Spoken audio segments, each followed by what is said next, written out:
transplant today is an accepted modality for hair loss leading to baldness. And so the principles, the techniques, the skills required to do hair transplant are now, over the last 2 or 3 decades, have been well enshrined, well documented, and meticulously, in great detail, taught in several workshops, several training modules, several apprenticeships the world over. In such a setting, it is mind-boggling to know that still we get a large number of cases, badly done hair transplants, which need revision hair surgery, and at times it is impossible to correct them. And most of these cases are badly designed hairlines, which stick like a sore thumb, visible from as far as a mile. The good.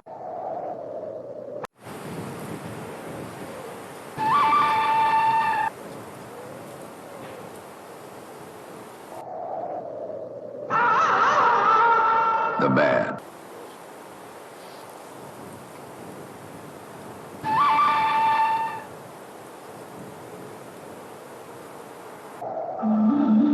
The ugly.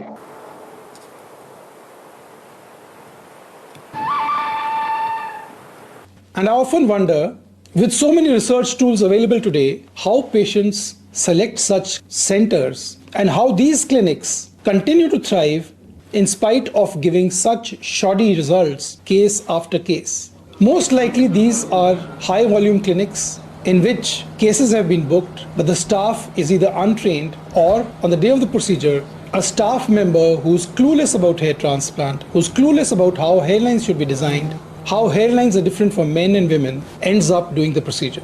Since hair transplant industry is highly unregulated, such clinics continue to thrive the world over. And this is not a phenomenon happening only in India or say Turkey or Cyprus or in Dubai. This is happening all over the world.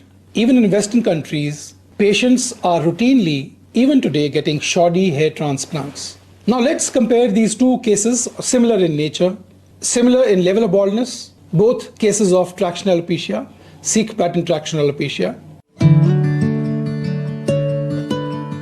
This patient came to me for an unnatural hairline which he was hiding by growing his hair very long. He wanted it rectified, and we proceeded to rectify the patient's hairline. You can note a heart-shaped hairline which is seldom present in a patient who's a male around 30 years old.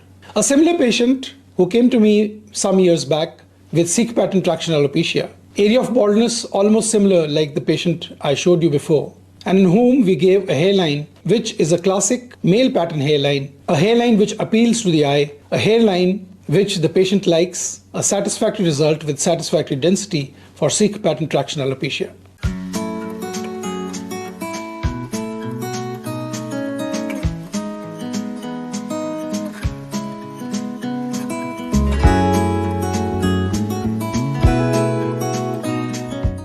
So comparing these two results, one can come to know about the chasm that exists between standalone clinics on one hand and high volume clinics on the other. In high volume clinics, because of abundant cases and lack of proper trained staff, a lot can go wrong. This has to be rectified because these procedures, these outcomes, give the whole industry a very bad name.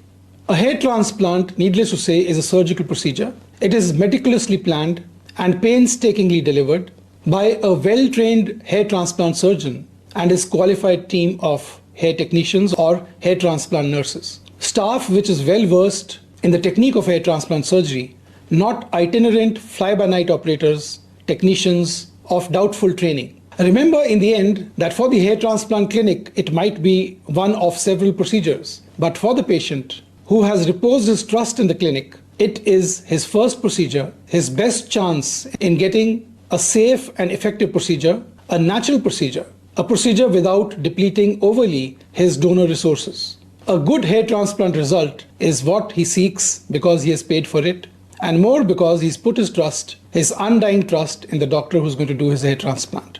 As doctors, we should adhere to the principle, to the dictum we have all vowed to adhere to. First, do no harm. Thank you for watching. If you have any question, any doubt about hair loss treatment for men and women, about hair transplant, or about these two cases which we just discussed, do let me know. Leave a comment in the comment section below and I'll get back to you. If you want an in-person consultation, here is the number. You can WhatsApp us and we'll get back to you. Thank you for watching. Have a nice day and God bless you.